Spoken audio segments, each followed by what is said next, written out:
খুলনায় গেল ২রা আগস্ট বৈষম্য বিরোধী ছাত্র আন্দোলনের ডাকে গণমিছিলে গিয়ে পুলিশের গুলিতে আহত হন শিক্ষার্থী আব্দুল্লাহ শাফিল।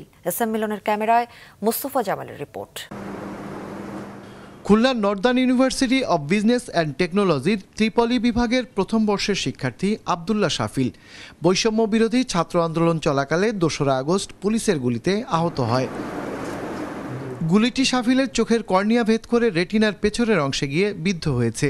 এতে রেটিনার অংশটি চোখ থেকে বিচ্ছিন্ন হয়ে গেছে। তো একজন লুকিয়ে থাকা পুলিশ আমার মাত্র ৫-৭ হাত দূরে থেকে একদম ছোড়া গুলি, এটা লেডের তৈরি, মেটালের, ওটা আমার মুখ বরাবর শ্যুট করে। তখন আমি তার ফেসও দেখতে পারি, আমি কিছুই দেখতে পারি, আমি দেখেছি জাস্ট একটা অবয়ব, আর হঠাৎ করে বীভৎস একটা লাল আলো জ্বলে উঠেছে। কৃষিজীবী পিতার যৎসামান্য আর্থিক সামর্থ্যের মধ্যেই শাফিল খুলনা ঢাকার একাধিক হাসপাতাল ও চক্ষু ইনস্টিটিউটেও চিকিৎসা নিয়েছেন, কিন্তু বাম চোখে আর আলো ফিরে আসেনি। এখন ডান চোখেও ভালোভাবে দেখতে পারছেন না তিনি। ডাক্তারদের একই কথা, তোমার সর্বোচ্চ আমরা চোখের বুলেটটা বের করে দিতে পারি, কিন্তু তোমার দৃষ্টিশক্তি ফেরানো সম্ভব না। যদি একান্ত দৃষ্টিশক্তি ফেরাতে চাও তাহলে দেশের বাইরে যেয়ে চেষ্টা করে দেখতে পারো। আমি চাই বৈষম্যহীন বাংলাদেশে আমি আর ৫ জনের মতো পড়াশোনা, খেলাধুলা করতে, আমার বন্ধুবান্ধবের সাথে আড্ডা দিতে, আমি স্বাভাবিকভাবে বাঁচতে চাই।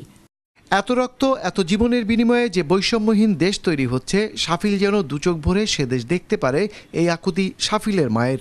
ওর যে সমস্যা সেটা তো ট্রিটমেন্ট করা আমাদের জন্য অনেক কঠিন।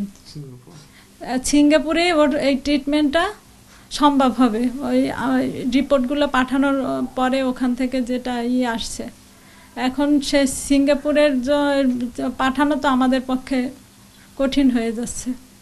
সন্তানের চিকিৎসার জন্য অনুদান নয়, দ্রুত সুচিকিৎসা নিশ্চিতে বর্তমান সরকারকে এগিয়ে আসার আহ্বান জানিয়েছে শাফিলের পরিবার।